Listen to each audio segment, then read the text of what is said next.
All right. Good morning. Good evening to everybody. We have, I think, every single time zone in the world on this call this morning. Dan is joining us from the Pacific Northwest. So let's see, it's what, 6 a.m. for him. So Yeah. he's starting his morning off with lots of people around the world. Just want to thank everybody for joining us today. Dan Haeg is going to join us to talk about how to create a strong productivity program in your market center so that bring on a lot of cappers. So Dan has been a productivity coach since 2016. He develops about 18 to 20 cappers a year, with over $1.5 million in company currency in 3 years. He's also the managing broker of the Dan Haeg team in the Seattle Olympia area of Washington and has been with KW for 16 years. Thanks for joining us today, Dan. Well, thank you very much for having me. It's a pleasure to be on with everybody around the world. This is quite a unique opportunity for me. Yeah. Well, just as a reminder to everybody, I have unmuted you, so feel free to jump in, ask any questions. We want to make this very participatory. We want your involvement, but if you are, in a loud area, if you'll just mute yourselves on your side. I'm monitoring the chat box and questions if you feel more comfortable popping them in there. But we just really want everybody to get as much out of this session as possible. So ask your questions. There are no small questions, and we just are really excited to provide this to everybody out there. So Dan, I'll leave it to you.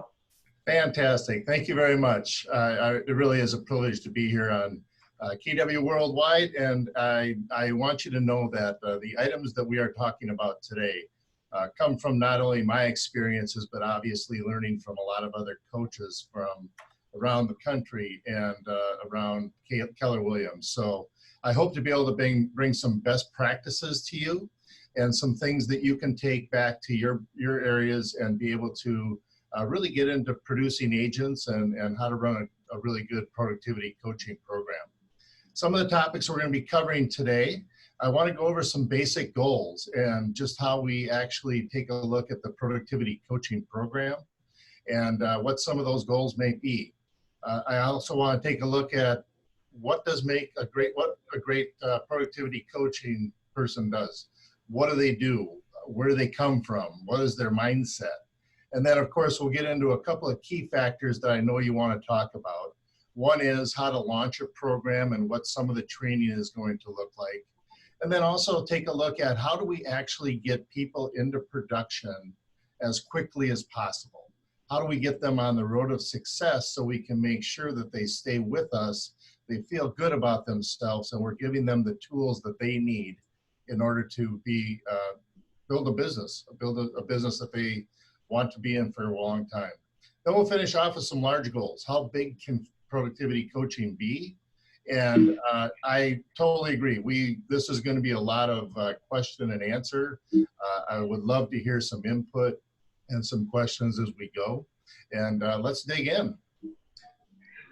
So if we take a look at some of the key goals of a productivity coaching program, if it was one sentence, our goal is to produce cappers.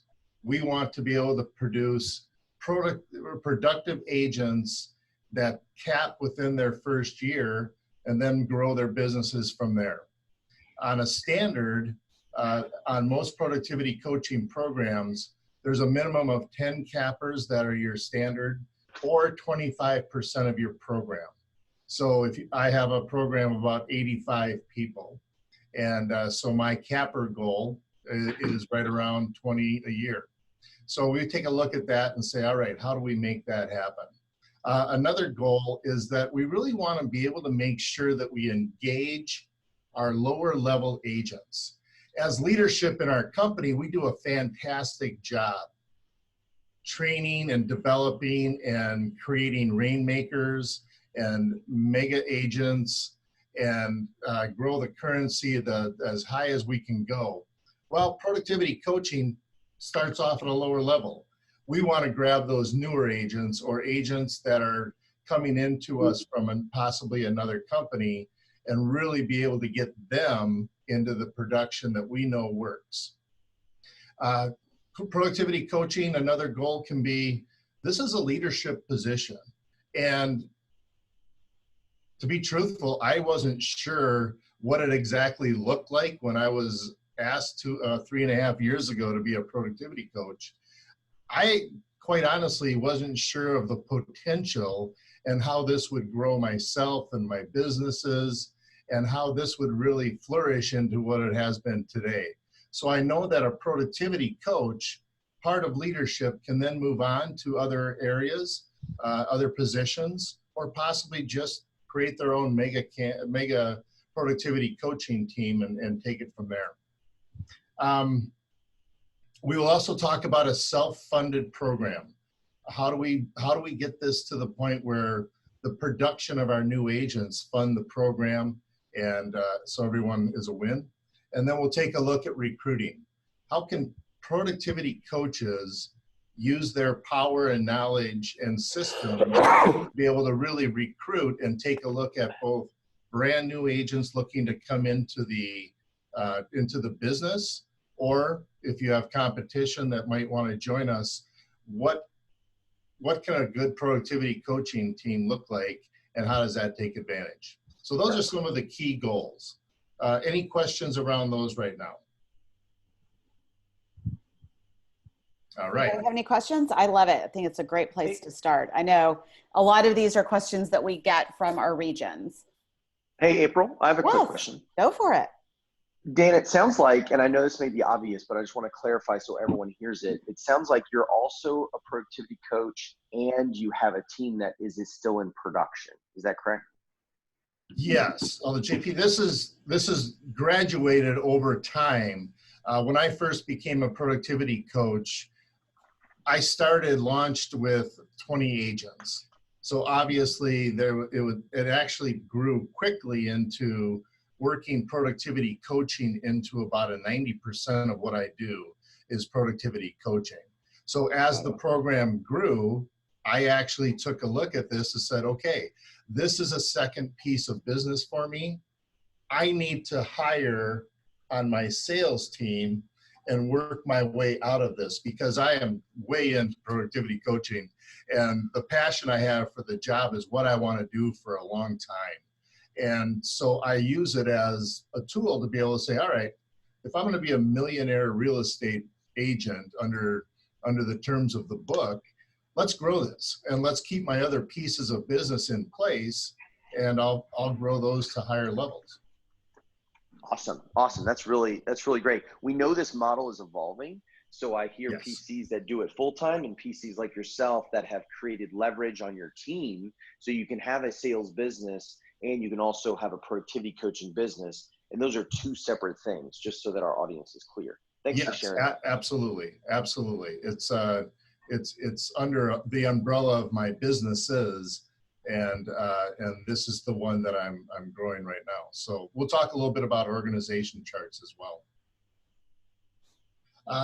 So let's take a look at what attributes does a productivity coaching success story look like? What type of person do we need? What are we looking for? And obviously a passion for the job is number one. If we take a look at the DISC profile, we take a look at the D factor, and that's going to be somebody that's self-motivated. They really want to take on, because it's not all in a book to be given to you necessarily. We do have the game book, although there is a lot of your own self-starting attributes that we want to look at. If we take a look at the I personality, being able to be a good communicator and relate to people and have some fun at the same time, because this is a creative type of position. And those of us that like numbers, being able to analyze and track numbers is key as well, to be able to track where we are, where we're going, and what our business plan and goals look like. You definitely want a big thinker in this position. And I agree with JP. When we started, I'm not sure as a leadership team, we knew the potential of what could happen.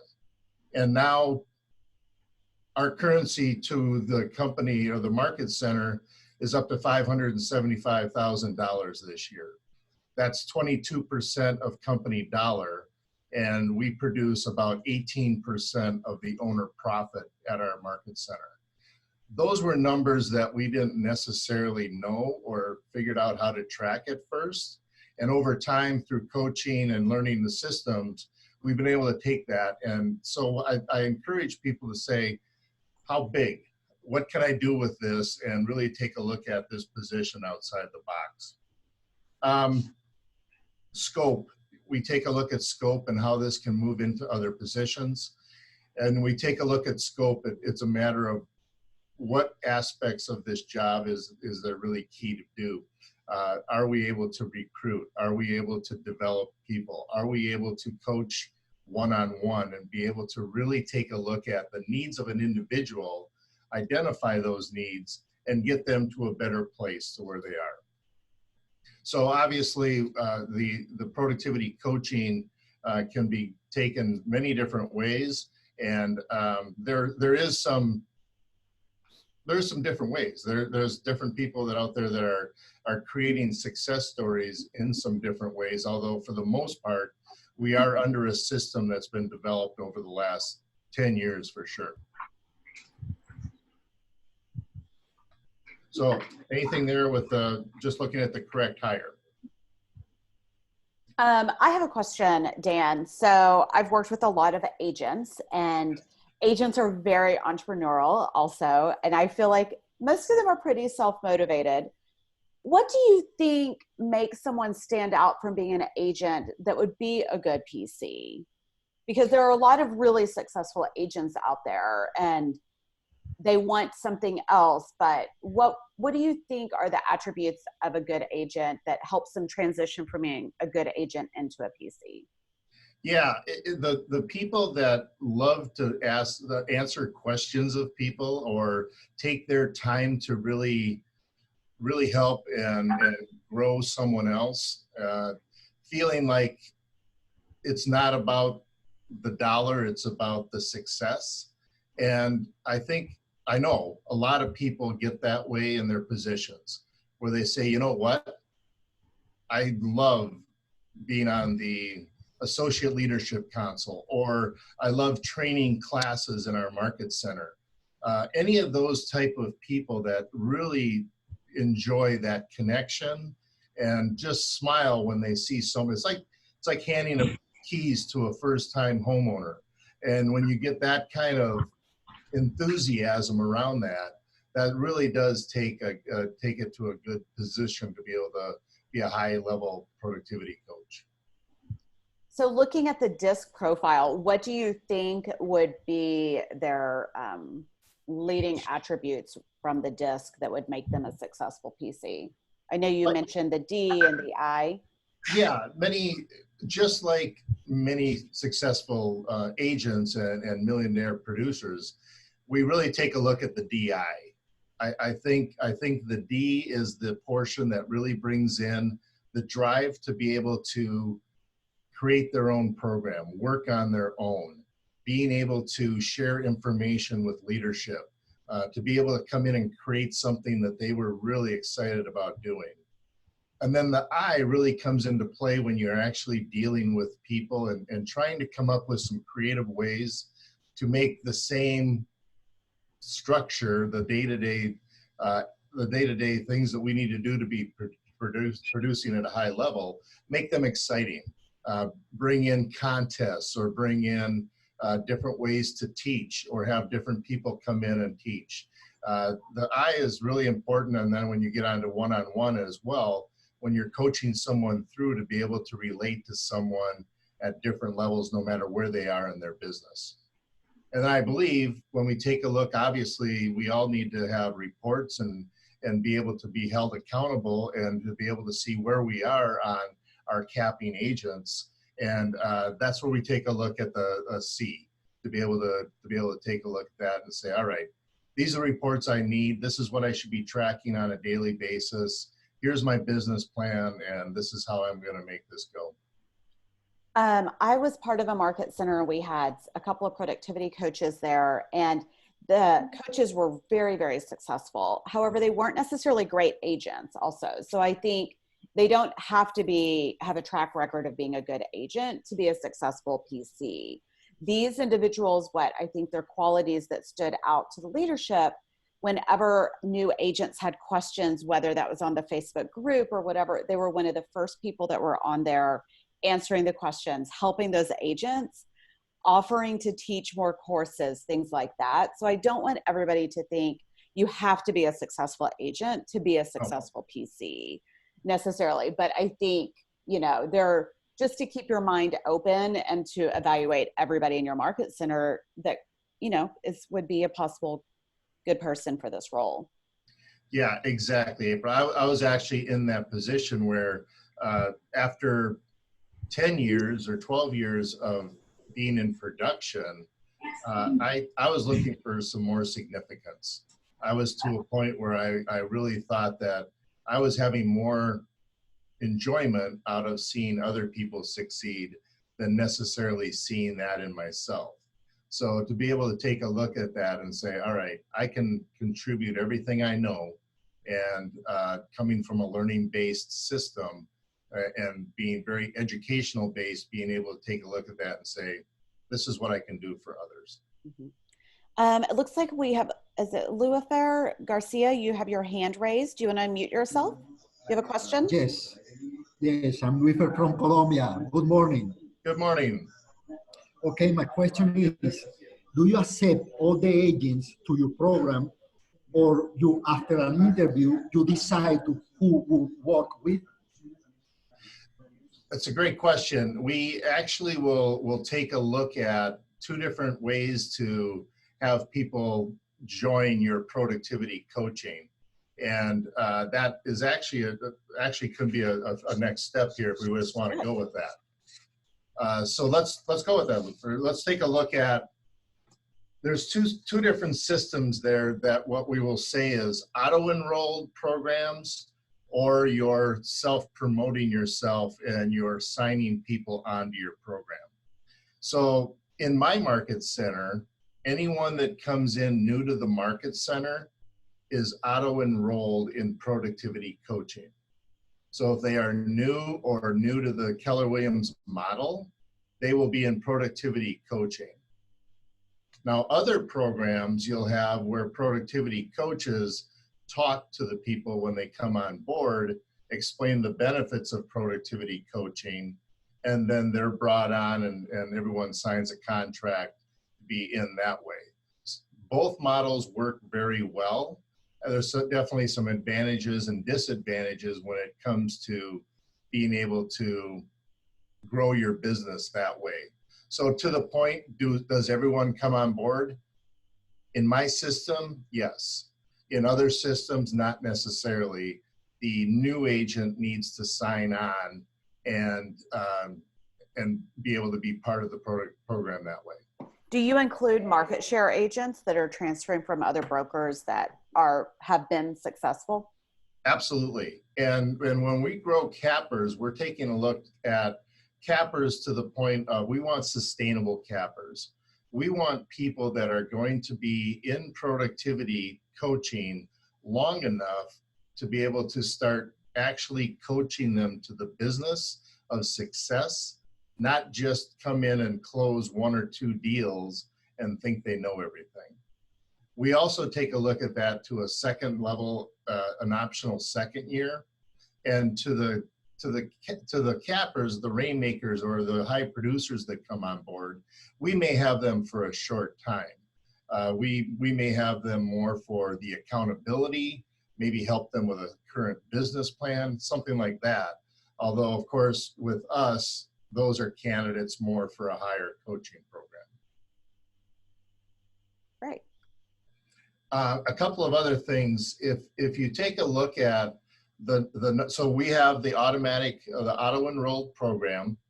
The first year I had it, they graduated once someone capped. Well, in our market center, that could be 5 or 6 transactions. And do they really know exactly what they're doing yet? Obviously not. We haven't gotten really to the business planning yet.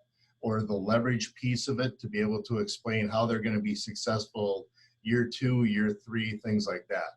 So now productivity coaching is a 1-year position, and we're there for them whether they have capped or not. And then after the 1 year and they're successful, can they continue to still work with you? Absolutely. There's an optional 2nd year as well. And we can also take a look at helping teams or larger agents that have come on board as well. So we keep it flexible enough that it's there for everyone until they're to a point where they either jump into the top 20 to 30% of the market center. Then our team leader typically will take over, or they'll get into MAPS coaching or something similar to that. So we're really focused on, lower level agents isn't the exact term. That's not the best way to say it. Let's just say we're focused really on the inexperienced agents or new to our systems where we can really focus on their ability to be successful. A couple of other things there. Let's take a look at take a look at what exactly. There's also some different ways on how this is really paid for, or how do we become a self-funded program. And what you'll see is that overall, I would say 10% of the gross commission income of our producing agents in the program ends up to be productivity coaching income. How that's paid, there is some variations out there. And it really is a market center or region discussion to have. As an example, some agents will pay portion of the productivity coaching. Let's say they put 5% and the company contributes 5%. Or other areas may have the agent does the total 10% of the gross commission income is paid to the productivity coaching system. I have a little bit of a unique, I don't know how many others, there's a few others I know. Our income for productivity coaching is all based on company dollar. So the market center charges a slightly higher company dollar, and then our income comes from 10% of the total production of the agents, although not paid directly from the agents. Bottom line is most programs are self-funded to the point where what we produce, what we have for assistance, what we get to and start hiring other coaches is basically my business to run. And I am somewhat of an independent contractor within the market center, closely tied with leadership when it comes to accountability to our numbers and really taking a look at the market center goals and operations to be able to report on a weekly basis on all of our numbers as well. Let's just stop there for a second. I just want to make sure everybody understands this and doesn't have any questions, because I know this is a topic that I receive a lot of questions about how it's funded. I know that some people in our regions have considered paying a lower base salary, and then on top of that, adding something based on company dollar. Have you seen any programs that are like that? Yeah, there are some programs like that I know of. And yes, it can be done various ways. And the huge part of it, though, is if we can make our success, our business grow as a productivity coach, then we can do that through production. So there's, like I said, that's a great point, April. There's very good ways to make sure that there is a core base there and a production based on performance. In a lot of cases, though, we're going to be taking a look at strictly commission-based, and the success of the agent is the success of the productivity coach, is the success of the market center. Nuno, I think you had unmuted yourself. Did you have a question? Yes, thank you, Dan, for being with us.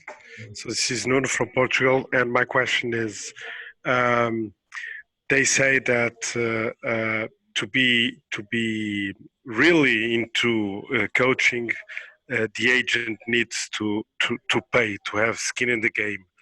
And in Portugal, that doesn't happen. And as I see in your case, it doesn't happen also. So that's a very good example to have with us. So can you comment on not having the skin in the game in the agent side, and what makes to your program in terms of people being present in the activities, in accountability, and so on? That's a great point, and what we take a look at is the engagement of the program. What percent of the agents are actually engaged, meaning they're showing up for training, they're in production, they're showing homes, they're taking listings, or they're actually closing deals. And a standard that we take a look at kind of company-wide is we're looking at about 66%. So 2 out of 3 agents tend to come in and be engaged. Now, are they more engaged if they have skin in the game, or are they more engaged if they're actually offered productivity coaching, which is somewhat feels like at no cost? There are probably a little bit more success if you take a look at those that are with a little bit of skin in the game. They actually have a portion of their gross commission income going directly to the productivity coaching program. There's probably a slight advantage when it comes to that. On the other side, I do believe when we take a look at the type of agents in most of our markets, 1/3 are probably in it, I don't want to say for the wrong reasons, or maybe they're working part-time and they're just not everybody's cut out to be in this level. So we take a look at our top third are typically our cappers. We have a middle third that really tend to be dual career agents.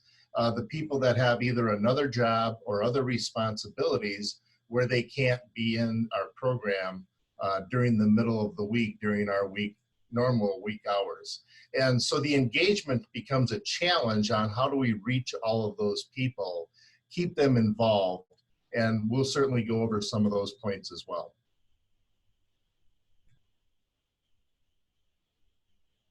Luifer, it looked like you had another question. No, thank you. I will have more questions, I'm sure. Oh, okay, sorry.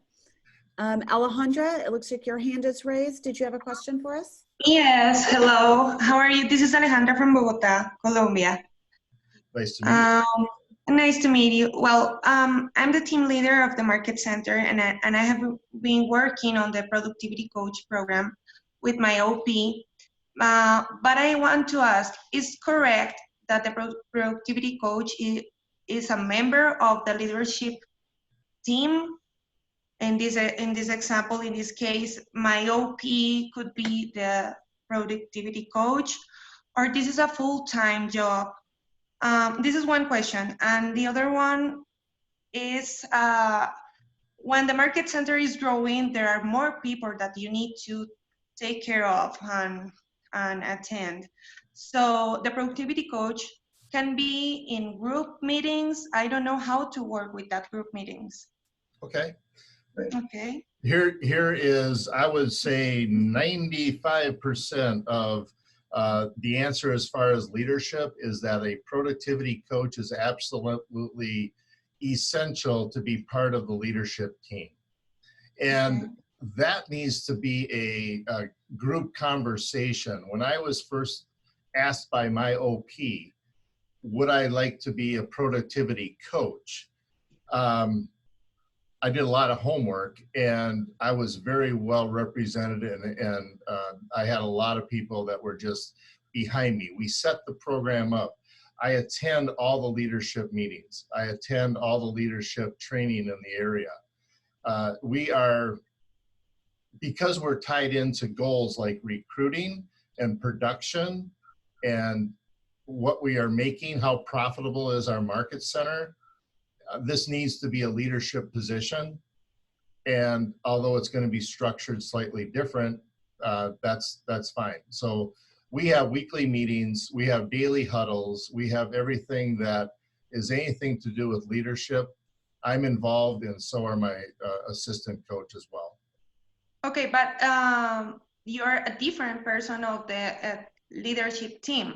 What I want to know is, it's okay that the productivity coach is the same OP or the MCA. I mean, it could be the same person, or it needs to be a full-time productivity coach person. It certainly doesn't. It's going to be based on the productivity and the size of each market center. When I started, I was not a 40-hour. I didn't have 40 hours. I would say I was not a full-time productivity coach, although I would plan for that very quickly, because I believe what you'll see is that you'll see production and you'll see the benefits of the program. And if the productivity coach is raising the bar and raising and recruiting and bringing people into your market center, it will not be able to be done by an OP or even an MCA. It really needs to have its own legs and be able to have someone there that knows how to grow it, and to be able to be just another spoke, another part of your program that's going to be beneficial to the entire market center. I was full-time, even though I do have a sales team, I was full-time within 6 months. Okay, perfect. Thank you. Absolutely. And the other question was how to manage when the group is growing, because now we are 90 agents, and the productivity coach is sitting one-to-one meetings. But I don't know how to manage if this is growing. I have heard about the group sessions, but how is a better way to work with that? Okay, perfect. You guys have great questions, and leading me right into the next segment of the discussion. So let's go there. Can I actually have, before we go into the next segment, sorry, Alejandro and Dan, it looks like Malaysia had a question too. And so before we change to a different section, I want to see what their question is. Jonathan, what was your question? Jonathan, can you hear us? Can you hear me now? Yes, we can hear you. Okay.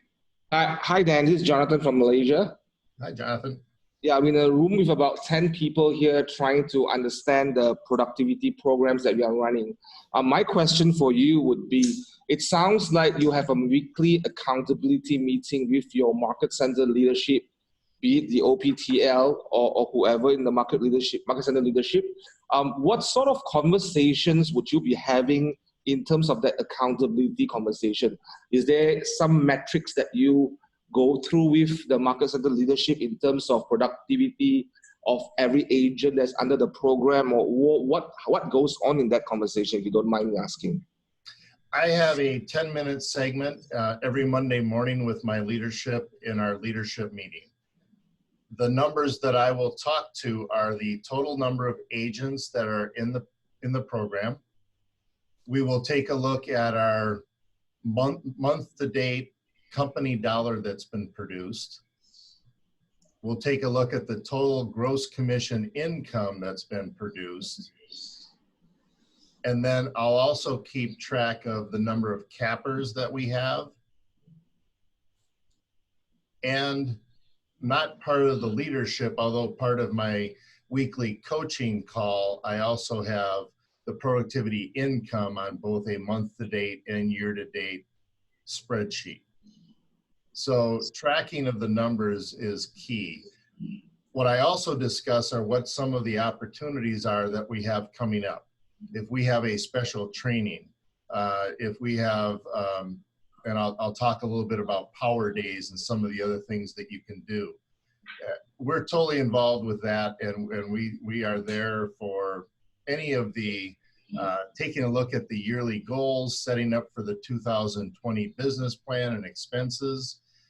We are there because a large part of what we can do is to recruit, which is going to impact the market center. I'm also part of every sales team meeting that we have. We have the coach's corner, and I will coach to the entire market center. And quite frequently, you'll see us talking to people that just aren't in productivity coaching, and I am fine with that. If I have someone that's a higher producing agent, not in productivity coaching, and they need help with a business plan or a script or something, we're just all over it. That's just what we do. We're a team. So we're an integral part of the team. Got it. Thank you very much. Absolutely. All right, let's go on to the next section. Sorry, I just want to make sure we have those wrapped up. So I'm calling this, how do we get people into production in 30 to 60 days? And we're going to start with some of the basics of how to set up a program.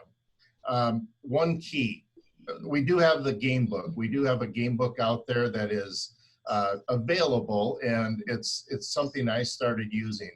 Me personally, I also had a coach 2 months before I launched the program. I learned from other coaches around the area.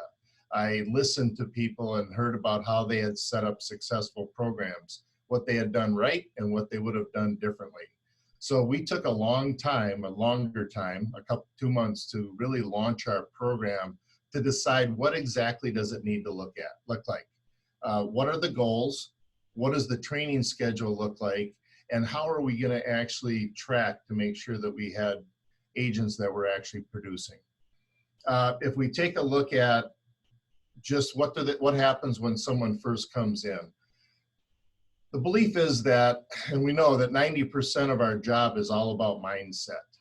So I tend to go through productivity coaching looking at 3 different avenues or different stages to take. The first is support. We really need to take a look at how we support our agents. Next, we take a look at how can we educate them as quickly as possible. And then third, we finally get to a coaching session where we're actually coaching to their goals, to their opportunities, and to their production. So what does our productivity coaching orientation look like? As soon as they're onboarded, they're with our MCA. If they're a new agent, they come directly to me. I have a weekly orientation calendar where we have an hour-and-a-half orientation on productivity coaching. What I tell them right out of the bat is, I don't care what you know about real estate. I just want you to know that we're here to support. If you are going to get into production, if you're going to be out there helping people, if you find someone that needs to buy a property or sell a property this afternoon and you haven't taken the classes, I'm there to support you. We really need to be able to talk to them and say, I've got your back until you take all the classes that you need to take. We're here to support. So I think that's a key to get them into production. Make them feel comfortable and confident that they can go out there and talk to real estate and talk to clients and really get them moving. We also take a look at setting up time block schedules for them. We talk about what their schedule looks like. What's their goal? Why are they in real estate? And we have quite honest conversations about what that's going to take. This is a self-motivating type of business. You need to be a self-starter. We're going to give you the tools and opportunities, and yet we can't want it more than they do.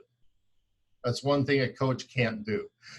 We just can't be there pushing them or pulling them along. We just need to be there to encourage them and give them the tools. So we have a long discussion about mindset, what it's going to take to be successful, and that we really are here to help them out. Next, we give them an educational schedule. Here's what productivity coaching looks in most programs. All of us will have morning scripts and lead generation. So we'll take approximately a half hour to 45 minutes, 5 days a week, and we'll start off our mornings with script practice. And we'll script practice all different sorts of topics. Buyers, sellers. I love doing objections. I have a Thursday objections class where all I do is make them throw everything at me and see if I can handle all of their objections. It could be in their business, it could be in their life, it could be anything. Just let's go. Let's just talk about the objections. And then right after that, we get them into the business part of lead generation. What is their number one job? Their number one job is to find clients, to find business. And then we show them examples. We do phone calls. We set up how to do open houses or door knocking, whatever your market looks like, whatever your lead generation skills are, we need to teach them how to be lead generating every day to get the consistent business that they want. We did talk a little bit about group coaching. We do have 2 or 3 group coaching segments every week. We like to break those up into 2 different skill levels. To the point right now, the last 3 months, I've actually brought on 2 part-time coaches that are with me, although I taught it the same way when I did it myself. I have one coach that talks strictly contracts, how to represent our clients to make sure that we are doing our fiduciary responsibility when it comes to representing them. What does it mean to write a contract? How to talk to a contract? Everything about that. The other side of it is more business skills. How do we do a listing presentation? How do we do a buyer consultation? How do we do a market analysis on a property?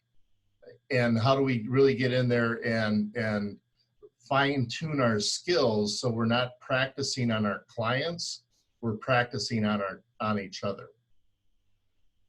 Now, finally, I have a quick question. Yeah. Can I ask you a quick question about those? You certainly may. I love those. So those 2 other coaches that are working with you, do you pay them or how are they paid?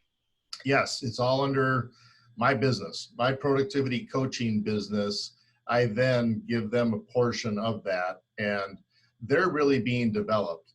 Both of them this year will be on our Associate Leadership Council, and they both have longer term goals. One would love to be my replacement at some point, and the other would love to be a team leader. So we're grooming them, we're developing them, we're giving them responsibilities of coaching, although the bigger aspect of it is to really grow them personally and work on their goals and opportunities to make this a stepping stone to something larger. That was actually my next question, was how did you get them into these positions? Did they come to you or did you go to them? And we actually posted that in the office, and we had 5 or 6 candidates that were interested in the position. And much like bringing on a productivity coach, I looked at people that were looking down the road, that had a bigger mindset to say, I know this will help me develop in an area that I know I want to do, or that will benefit me into doing something else. And I, of course, like good hiring, neither of them are exactly like me. One's very open and loves to be able to, she does a lot of the fun things that keep people engaged. And the other's my contract coach, and she's a little bit more down to earth and a stickler on contracts. I love that. Ways to bring leverage to you, for you to have leverage to manage them, because those are also those contracts. I know a lot of our team leaders and MCAs can get really stuck in a lot of answering all those questions for the agents on how to manage a contract. So I think that's really important leverage for the market center leadership. Yeah. So what you look at, and then the one-on-one coaching typically comes a little bit later. One-on-one coaching, what I feel, is not actually needed as much the first month or 2. That's more when they start hitting their hurdles, when they feel like they're overwhelmed or that they have too much going on. One-on-one coaching is really good when they start hitting different points of their career. I'm too busy. I am no longer able, I don't have time to lead generate, or I have these closings, I don't have time to do open houses. Anytime that I see or we recognize the fact that they're losing their basics of success, we need to get in and do some one-on-one coaching. Now, certainly it's scheduled on a regular basis, and then it comes up at different points as well. Some of the most rewarding pieces of this job come from a one-on-one conversation with people. And they're either people that are having a lot of success and don't know how to handle that. They've never had a job where they've actually been successful and they can control how much they earn, or they're hitting pieces of their life, whether it's in our business or outside of business, that may be taken away from their production or their focus. I'm very much into our our imbalances of how to handle our lives, to stay very close on the lifeline and then let the business line go a little outside outside a little bit, like the one thing states. And if we can help people understand that, they can get beyond those and get rid of those hurdles that they thought were big. We just coach them through it. And then there's the care versus candor, of course, being able to ask them the question. So what is your goal? And what are you going to do today to make sure that you reach your goal? And we work through a lot of those as well. So I just want to make sure that I'm hearing this correctly. So for new agents, they come in. And so for the first few months, a lot of what you're doing is more group. You've got script practice every day. What else do you do with brand new agents to help them get into production faster so that then you do move them on to the one-on-one coaching? So we have also now the training, we're not in charge of the entire training calendar for the Market Center. At least I'm not in my situation. We still have Thursday brokers training, which is an all Market Center training done by our designated broker. So there are other opportunities to take a look at that. To really get into production though, we need to be accountable and we need to set their individual goals.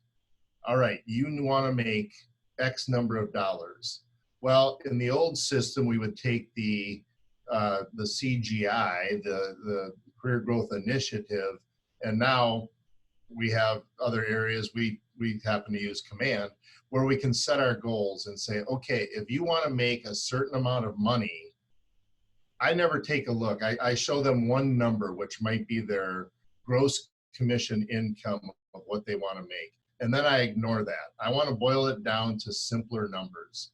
And the simple numbers that we talk to are how many people, how many one-on-one conversations do you need to have on a daily basis so that you achieve the number of appointments per week that will get you to your goal.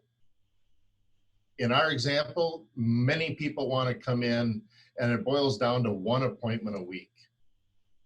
So if I go around the Market Center and just tell people, how many appointments have you gotten this week? I'll be able to tell whether they've been doing their lead generation activities or not. So knowing their numbers and making sure that they understand their numbers is the accountability that gets them into production as quickly as possible. Thank you. Yeah. Anybody else have any questions? JP, did you have a question? Yeah, I just wanted to ask, Dan, at what point in number of clients as a productivity coach, how many of those clients did you have when you decided you needed a part-time coach to help you? Was there a number of agents that you hit when you realized you needed more people to coach? Yes, yes. It really became evident, even though I had heard from a lot of other coaches and saw a lot of examples, I've always been one to hire earlier than actually needed. So I have the time to pick the right people.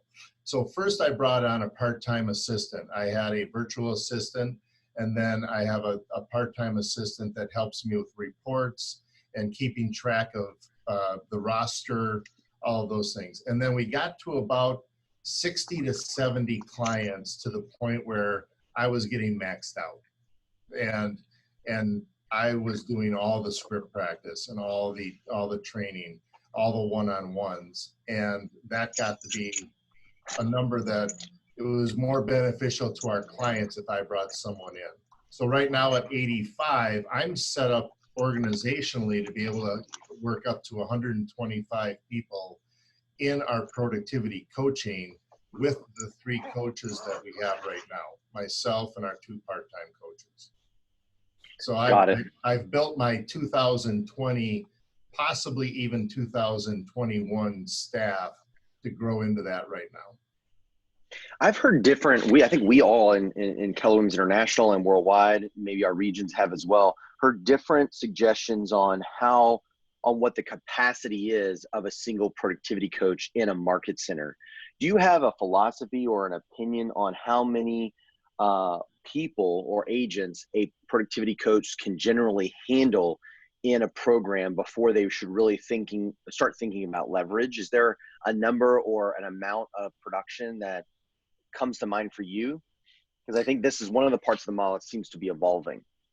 It really is, and it depends on exactly what the productivity coach is responsible for doing. This can be a job that ends up, a career that ends up being, just like our real estate clients, nights and weekends are often part of the program. So to be able to set up standards within your program and say, these are the hours of operation for productivity coaching, that is really a key to be able to control that and to be able to set your own standards. Then as I start growing the program, we started with 17, got to 27. Suddenly my coach was pushing me to 40. And then I started seeing that this was taking more of my time.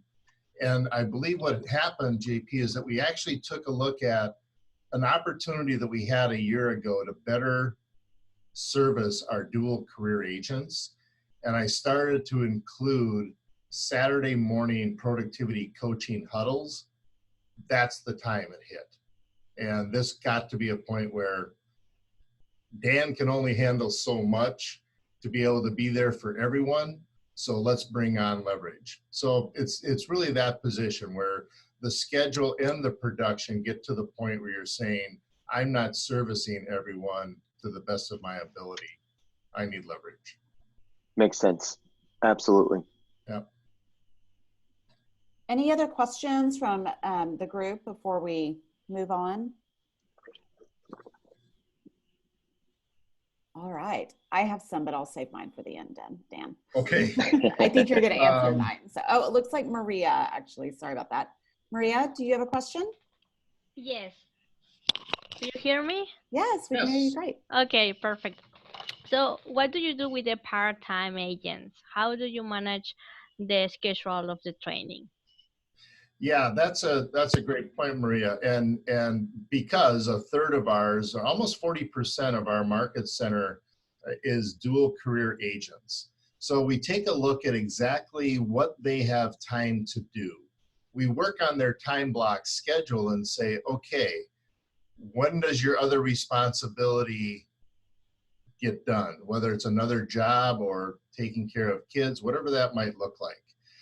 How much time do you have during the week at night? And then what do your weekends look like?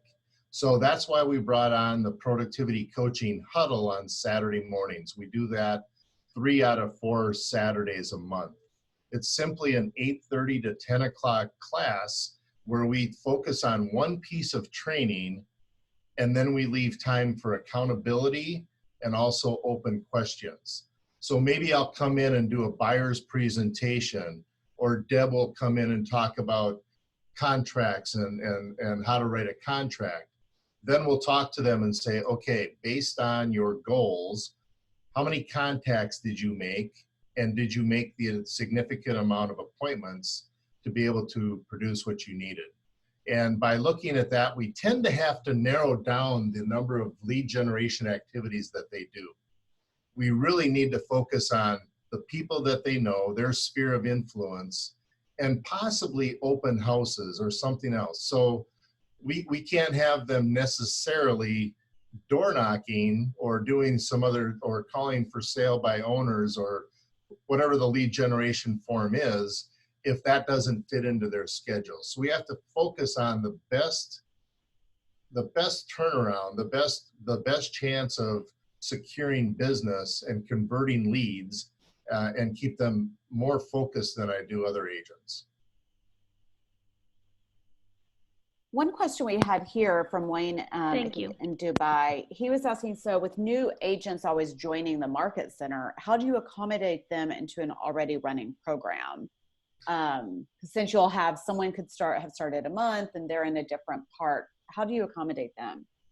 Great. Yeah. So what we do, our orientation is obviously the same for people that come in. So the hour and a half at the end of it also includes a half hour of what I call new in position training.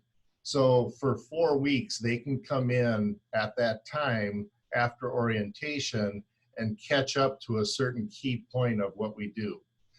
What it is, it's going to be lead generation on one, obviously. Then we're going to talk about their business plan and set them up on a GPS and a 411 so that we get good accountability with them. And then we'll talk about actually handling a buyer or a seller consultation. So we pick the top most important parts of the training, and we do that on a rotating basis. So whether they come in at the beginning of the month or the end of the month, they'll have 1 month of time where they're just in the same type of class every week. So anybody can catch on at any time.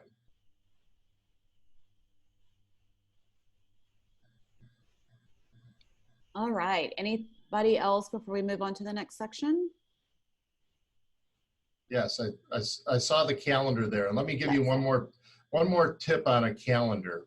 Obviously, my calendar is time blocked, and I have it's generated. Obviously, green for money making activities is anything that I do with training on lead generation. So my script practice and the hour afterwards are focused and time blocked. Then we tend to have most of our classes in the morning. What I want to do with my time and my agent's time is I want to leave a lot of afternoons blank, so that in the afternoons, they're either going on appointments or they're doing more what I would call indirect type of lead generation.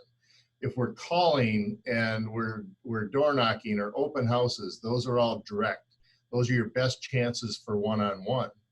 Or maybe in the afternoon, they're working on an area where they need to get out there and work on their farm. Or maybe they're going to work on their social media strategies, where their opportunity isn't necessarily direct. It may be more of an indirect.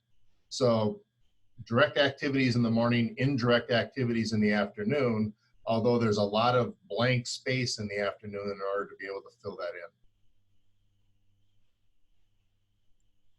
A couple of other questions I'm seeing here. It sounds like, just from some of what you're saying, you do train and educate some of the agents on the Keller Williams systems and tools and models, but is that necessarily your responsibility to do that, or is that more what their agents are learning through Ignite and some of the different training classes that the Market Center provides? It's really a partnership. Take Ignite, for example. I'm in for the first 15 to 20 minutes of every Ignite class. We have our top 20% that do all the training.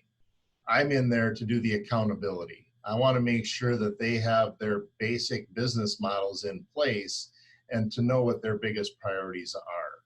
So it's a really good conjunction of efforts to be able to say, listen, these are the things you need to do. These are the classes you need to attend, and these are the skills that you need to know to be successful in this business. And then here's your opportunity for education. Some of the other classes that aren't directly related to that, I'll help them through and say, well, this probably isn't a class that you need now. So we're very hands-on when it comes to the type of classes that people are attending, so that they're not learning their way out of the business. They're actually getting out there and doing some of the production activities. So let me touch on one other point, and that comes to the point, and of course, what we have and use is going to be obviously different than other areas, but let me generalize what I take a look at and track on a weekly basis when it comes to my own people's production. So on a daily basis, I get from my MCA a closed unit and closed volume report. I also get a report on where our agents are when it comes to contributing to their company dollar, so I can track how close they are to their cap.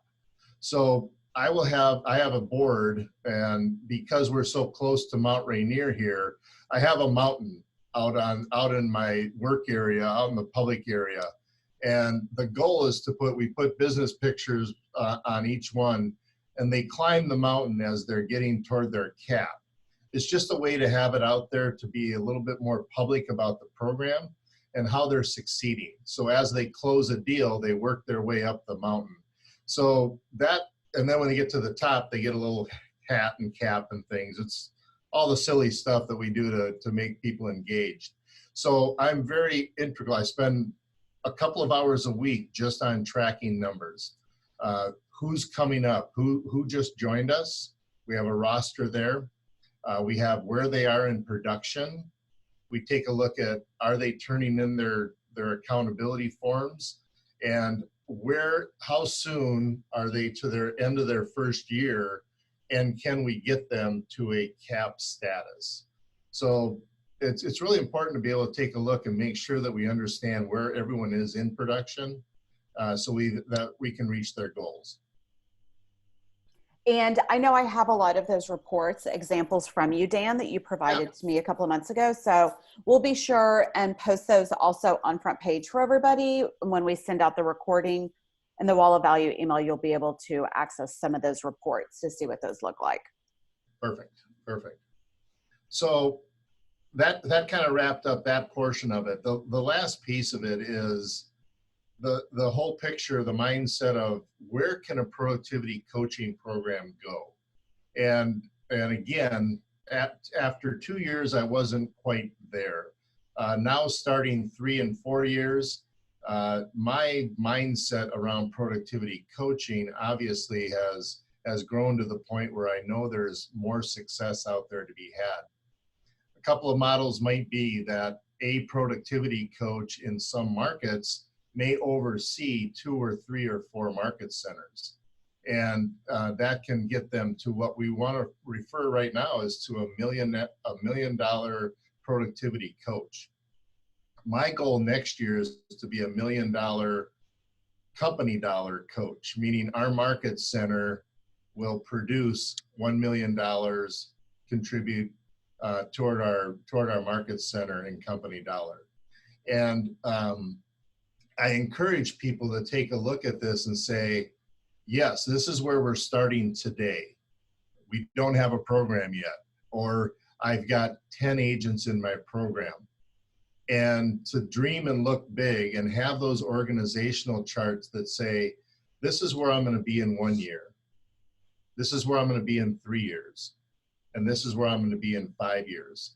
And I believe that's what drives a lot of us to be able to grow our programs as big as we can, and to make sure that we understand that we're a millionaire real estate person building a team within a market center, and there's huge opportunities around that.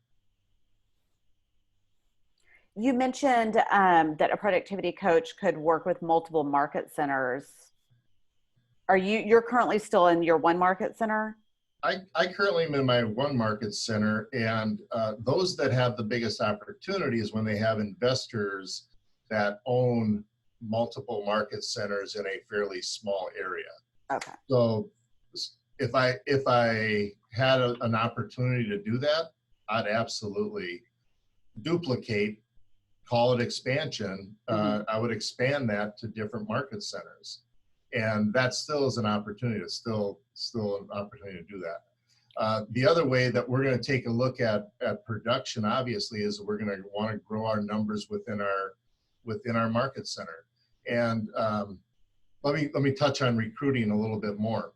So if I take a look at recruitment, the first thing I'm going to do is ask anybody in our market center that isn't in productivity coaching, what is it that you're doing? How are you achieving your goals? And is there a way that we should sit down and have a business discussion on potentially how productivity coaching can help you? The next piece is that we'll take a look at every agent in our program will tell us who's the other broker, who's the other person on the other side that they're working with. And what we find is that many people may be missing, obviously, the training that Keller Williams can provide. And I'll call them and say, I really appreciate the fact that you're having a conversation, you're doing a deal with Joe, and how would you like to get together for 30 minutes and talk about your business? Productivity coaches have a unique opportunity to not be in the recruiting. I'm not recruiting. I just want to talk to you about your business plan and what your goals are for next year. Obviously, when we're talking to them, we're showing them the models that work for us, that get us into producing, and oftentimes they're more interested, and we work it from there. And oftentimes those are conversations that their own brokers aren't having with them. Absolutely not. Absolutely not. If I simply talk to people, okay, are you contacting 50 people a week and making your 2 appointments? Well, 2 appointments, I have the math down to say that's gonna, earn you X number of dollars to be successful. Okay, it looks like I just generally, a lot of our market centers struggle with agent churn, with agents coming in and leaving. So from your experience, what has your market center seen as far as for decreasing agent churn by having a PC program? Okay. And let me first state that this is not all productivity. It is certainly culture. And obviously we all have that to go by. In the United States, the national average is that about 1.5 persons out of 5 make it to 2 years in the real estate business. Our market center is 4 out of 5. So we are at a high level. We get people to their 2nd year, in which obviously is going to keep them staying with the program. If we engage people right away, teach them how to get into production, we'll keep them. It's just as simple as that. We'll teach them the tools that they can't get anywhere else. We'll show them business plans that will keep them here for years, and in turn, lowering our increase in our retention and lowering our turnover. A couple of other questions I had. So how many agents did you have in your market center before you started a PC program? When I started, there was 200 in our market center. And that was where we took a look and said, we're losing some people. We're large enough where there are new agents coming on board that aren't getting the amount of direct instruction to be able to take a look at that. So when we take a look at, what was the opportunity, that's when we came across as a market center and said, we need to get this going. And it could have been sooner than that, that's for sure. Like we had someone explain that they have 90 agents. There's no right time to start productivity coaching. It's just how fast can you grow it. So if there's a benefit to the agents, then that's when you go. What would you suggest? So a lot of our regions are new, and a lot of them are opening brand new market centers. So they don't have 200 agents already, and they're starting from scratch with a core group of usually 20 to 30 agents. Yeah. Do you feel like that would be an appropriate time to have a PC program from the very beginning? Yeah, I believe what would happen is that the productivity coaching would be more of a key recruiting role, and be able to get people to say, listen, here we are, we're new to the market, and this is what Keller Williams provides. And if you have a productivity coach out there that's doing more recruiting than they are productivity coaching at first, that would be fantastic, because you're teaching them what the models are that are going to be taught. and be able to talk to them about how they can get into production with us faster than anyone else. One other question. Louifer was wanting to confirm the way he sees, he understood you earlier. So what is the, so in a, you know, your goal is to have 20 cappers a year, and you do that by the first few months by doing some group training, working with them, holding them accountable. And then you move them into some one-on-one training from there. Once they're hitting, they're kind of moving from E to P is the way I visualize it. They're hitting that ceiling and you're working with them there. Is there anything else that you're doing to help, you know, get to 20 cappers a year? I believe, and that goal will be 30 next year. Okay. And what we'll take a look at is to get them on more of a one-on-one schedule. Once they're into the one-on-one program, you're looking for opportunities to help people along the way for a one-on-one. Although when they become what we call our top 30, I have a capper pipeline that has our top 30 agents on it, or those that we feel are going to be in production and be a capper. They will get put on a monthly or bi-weekly coaching one-on-one. So there is more individual conversations with those people around where they're going with their production. What type of leverage might they need coming up based on their success? Are they sustaining that core lead generation schedule to make sure that they're still producing like they were the first few months?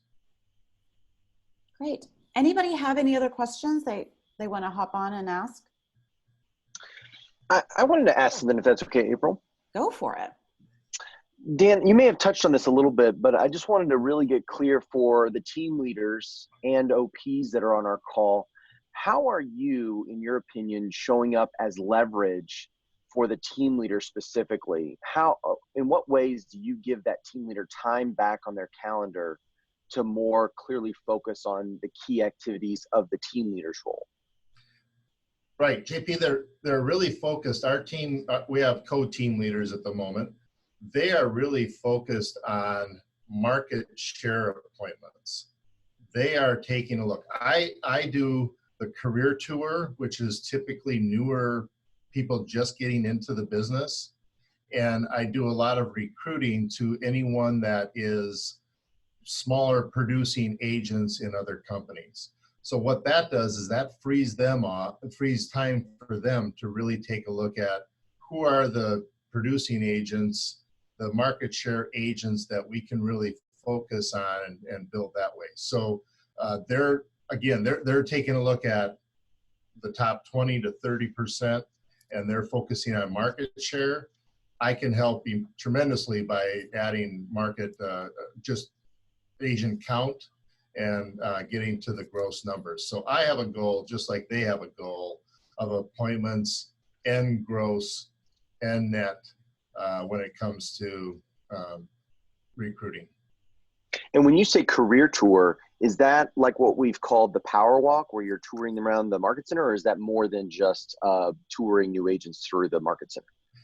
That's exactly. It's more of a I'm interested in real estate and I don't know what it entails. Come on in, and we have it once to twice a week. I also do one Saturday a month as well, and that'll be our 1 hour walk the office and then talk about what Keller Williams offers, educate them on what classes need to be taken and things like that in order to, in our markets, get a license. I know that's not needed in everyone, although it's simply talking to them about a career. I know no one's ever perfect, but have you and your team leader gotten to a point where your team leader no longer meets with anyone who is just getting into the real estate industry? Do all of those go to you, or is your team leader still spending time with new people coming into the business? We'll never turn anyone down. If the opportunity is there for them to come and talk to me personally, and this has to do with other agents in our office as well. If they have a conversation with someone that's either interested in, or they're a co-broker on a transaction, and they say, you need to hear about what we offer here at Keller Williams, those referrals will come to me, and I'll meet one-on-one if they're an experienced agent. And that way the team leaders have the ability to pass those people on to me and talk to them more at a basic level. And then that frees their time up on the higher end. Got it. So the team leader might be referred that person, create a warm introduction, but their goal is to pass that person on to you since they're not an experienced agent. That way you talk to the newer people, move them into productivity coaching, as well as bringing them onto the market center, and therefore giving time back to the team leader to focus on conversations, consultative conversations with productive agents that have market share. Absolutely, JP, and like I said, with the other agents as well, we let our program sell what we offer. Let our history and what we do speak to itself. I would simply have a half-hour to 45-minute conversation with someone brand new or someone that's been, either invite them to our walkthroughs, or I will meet them one-on-one for coffee somewhere and with a scratched piece of paper, show them how they could be successful in real estate. Love it. Thank you for sharing that. Absolutely. Jonathan, did you have some questions in Malaysia?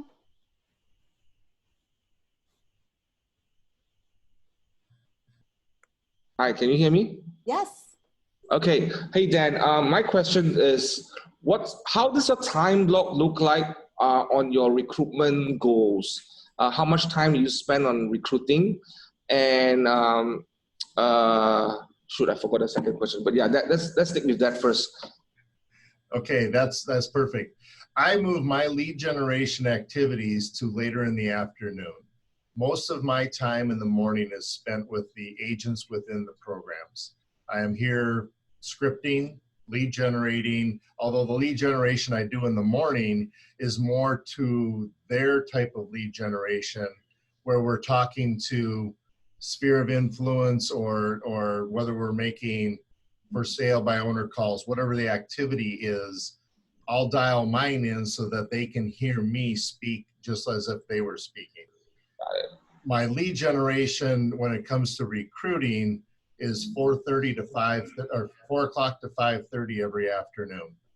I'll get out of the office, I'll get away from any other distractions.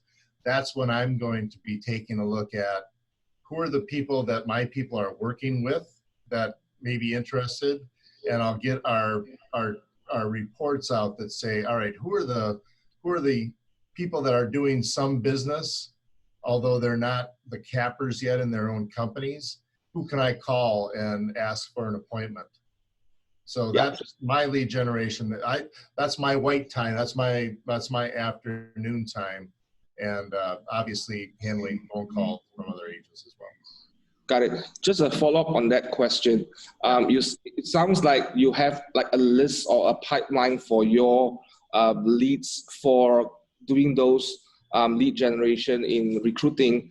Does the market center support gives you a list of co-brokers within the market center on a weekly basis for you to follow through with that? Yeah, we have the one tool we use quite a bit here is Broker Metrics. It's basically a report where you can take a look at. We have obviously MLS, areas that provide different reports for us. Although it doesn't hurt to call anyone from any other company and say, how's your production? My guess is that as people either don't set goals, they don't know what they want to achieve, or they may not be attaining those goals. It's okay to talk to the big hitters. And if we can have conversations with them, more power to us all. Got it. My last question is, what's your current standard set for recruitment? My recruiting goals are to bring on 5 agents a month net. And my appointments will run, in order to achieve that, 5 to 10 appointments a week. Okay. There's actually a lot of productivity coaching coaches out there that are achieving much higher levels. Got it. Thank you. Yeah. Dan, do you guys have a system in your market center where you or someone in your market center is reaching out to the agents on the other side of the transaction to have a recruiting appointment with them?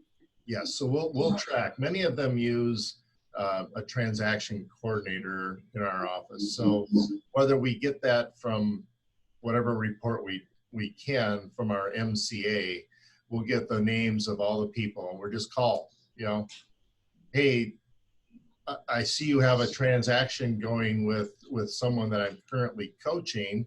I wanted to give you a call and see how that was going. And can I answer any questions for you? And by the way, who are you coached by? When you get into the business, do you have a training or do you have a business plan that maybe we should sit down and go over? I love that. Anybody else on here have any other questions that they would like to ask Dan? All right, Dan, I think that, did you have any other points that we were going to go through? I believe I hit everything on my sheets of paper. And yeah, if there's any other questions, I'd be glad. If anybody wants any type of, I saw some things about schedules or anything. I know April has quite a few things, and we have company-wide some different ideas and reports as well. And would you send me a screenshot of what your calendar looks like for a week, and I will share that with everybody? Absolutely. And I have those reports that we're going to share also. Yep. Would you mind, do you mind sharing your email address in case anybody wants to reach out to you? Oh, definitely, definitely. Dan Haeg, DANHAEG @kw.com. Looks like, hold on, we have one more question here. Joey, is that how you pronounce it? Did you have a question? Yes, this is John. You can call me John from Portugal. So we are in a class right now with 25 productivity coaches from Portugal attending this session. Wow! And amazing. Thank you, John. Shout out! You told me that at the end. Awesome. Thank you, Dan, for sharing everything that you are doing with us. We really appreciate that. So we have a question from one of our productivity coaches, which is, what kind of tools do you have to manage your business and your activity daily? Can you share with us what kind of tools do you use to manage, you know, all the productivity, the activities, and everything in your daily basis? Yes, absolutely. And obviously, we keep track of our roster. And with that roster, we're on daily calls to people in our program. So we split up our rosters so that all of our agents get at least 2 phone calls a month. That keeps them engaged, and we start finding out who might be having some issues out there. We take a look at the daily reports as far as production goes, and we manage that. And then we actually have the accountability forms that they need to send in and give us so that we can keep track of their activities when revolving around lead generation. So there's a set of reports that I take about a half hour each day and review. And those give me the pulse of the market center. And then, of course, in our weekly leadership and our team meetings that we have, we're able to expand and offer more there and keep track of where we are when it comes to recruiting and numbers like that. Right, and let me follow-up question on that. So they send their information, their numbers through email? Is it? Do you have a specific software or tool? Is it within Command already? I mean, how do you get access to that information? We're using Google Sheets. Google Sheets is typically a easier format, something that everyone can get on. With all the technology, obviously, that we are implementing, the turnover and the opportunity for training there makes Google Sheets a little easier just for the accountability piece. Now there is, and there will be more and better lead generation activities, and I see this already growing in the systems that we have. Soon we'll be on command and everything else. We'll be seeing, we're implementing our goals in there right now. And as that gets better and better, the more we'll be shifting over to our company softwares and opportunities to track that way. All right, thank you. And one last question around that topic is, when your agents do not send you the numbers and they're not doing the activities that they were supposed to, or that they have committed to, how do you handle that? And how do you deal with people that are not giving you the numbers or not doing the activities? Think of it this way. Think of us that if we received a lead on the internet and someone wanted to buy or sell their home, we're going to call a couple of times, and then we're going to offer from contribution, how can we help? What do you need help with? What information can I send you to? Eventually, you're going to get to the point of saying, are you still interested in a real estate career? And that's where we really go from care versus candor. And many times asking the shorter question gets the best response. Are you still in this? Should I still be, not that we're typically going to say, you know, my effort, is my effort worth this here? We want to see that they're engaged and they still want to do this. Maybe they're going through something outside of work that we can at least understand. Maybe help them with, maybe not. So we have an opportunity to coach them through some of the hurdles that they're having. Eventually, though, if you're just not getting anything, you know, are you in it for the right reasons? Is this the career for you? And there has been times and opportunities where we can't love them out of the business. We need to just tell them that maybe this isn't the right fit. Okay, thank you very much, Dan. Sure. No further questions. Dan, Hey, what Dan, would you oh, I'm sorry, you go. Go ahead, JP. Just real quick point I want to make on that. I think that was a wonderful question. And I think, Dan, you answered that very, very perfectly. I would add to your comment about Google Sheets that I see many questions come in from productivity coaches around the United States, and I think to some degree and worldwide, around getting numbers for the agents that they're coaching. And while all these things are happening with Command and we have our own tool with Front Door, I want to make sure the PCs that are on this call understand that this is the first step in setting expectations properly, the way Dan just described.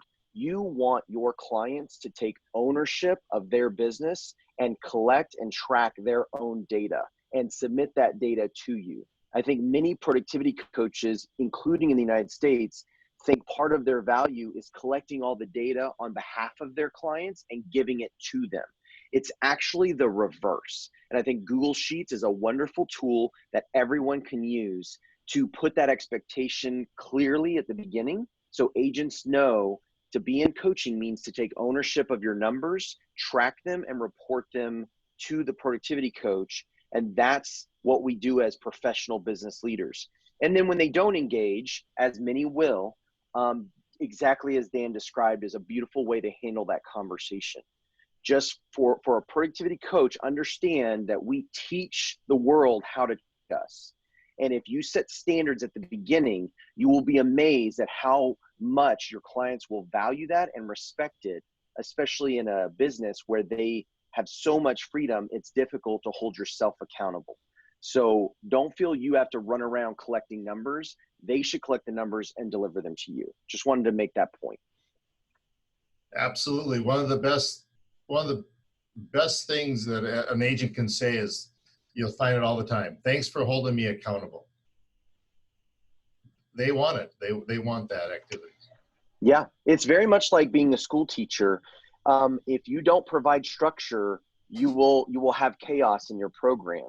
We must provide structure, and do not be afraid of frustrating your clients. They will adapt to you, because when there is no structure, they're going to fail to be able to be accountable to you. So it's on us to provide the structure and be clear about what we expect, and then hold them accountable when they don't show up. And that's how you decide who gets one-on-one training and all these other things that take up your time. We have to be very smart with time management, and this is role modeling for them, how they should be smart about time management in their real estate career. Exactly.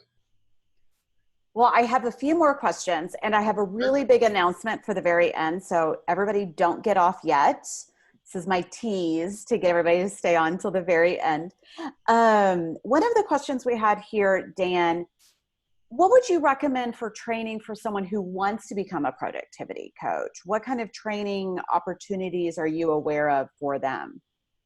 So coaching skills camp was the best class that we've had. Now, how that affects worldwide, I'm not sure. That's now changing over to coaching models and systems, which is going to be taught in Austin. So anything to do with coaching classes that you can find, some of the better books that are read, that you can read, and then take a look at opportunities within your market centers to start training. And if there's a region that offers train the trainer or some sort of course that gets you to end career visioning and 30, 60, 90, anything to do with hiring, developing people, working on your own skills when it comes to communication or presentation, are all great things. Many coaches come out of our associate leadership council. So they're the people that are involved in the market center that are growing their skills that way. All right. Any other questions before I give my big announcement? All right, Dan, thank you so much for taking the time. I know it was very early for you today to get started, and you've just been really fantastic, and I can't tell you how much I appreciate you. It was a pleasure and a huge opportunity and an honor for me to be able to talk to everyone. And you have my email. Feel free to reach out at any time. So, and Dan, if I could, sorry, go for it, JP. I'm sorry, April. I just want to say on behalf of Bill, who's traveling right now, thank you so much as well. You and April did such an amazing job. I think this is such great value. And I want to also give a big thank you to Portugal, Malaysia, and so many other regions for getting together as groups and watching together with your market center leadership, especially your productivity coaches for this one. Thank you all. This is just the beginning. Thank you for being part of it. So our next big training, you guys, I am giddy and excited about this. The one and only Mo Anderson is dedicating 2 hours to teach all of our worldwide regions on the importance of the ALC. As you know, Mo has been with the company for years and I'm so excited. So save the date for January 29th at 9 a.m. Central Standard Time. We are working with her to have a special session with all of our worldwide regions. And this is a really big deal, isn't it, Dan? Yeah, that's quite an honor. Can I get on that one too? Yeah, I think I can find a spot for you for sure. Yeah, for those that don't know, Mo Anderson is our vice chairman, directly working with Gary, and was formerly our CEO and the first person to take Keller Williams outside of the state of Texas. So talking about early adopters and trailblazers, Mo Anderson is that person. Not only was she that, but she also championed our culture from the very beginning and helped put Keller Williams on the map. So this is so huge. And thank you to April and the team for putting this together with Mo and her team. This is going to be really awesome. Yes. So January 29th at 9 a.m. at Central Standard Time. A link to register will be in the email that's going out to everybody tomorrow. And you'll continue to hear us talk about it in the meantime. But I just wanted to make sure everybody heard it from us first. Thank you, April. Thank you so much. Thank you, Nuno. Thank you, everybody, for attending, taking the time today, especially Dan. I know it's been an early morning for you. And I know all of our regions were really excited to meet you in person at Family Reunion in Dallas in February. Fantastic. All right. Bye, Dan. Bye, everybody. We'll talk to you soon. Bye, April.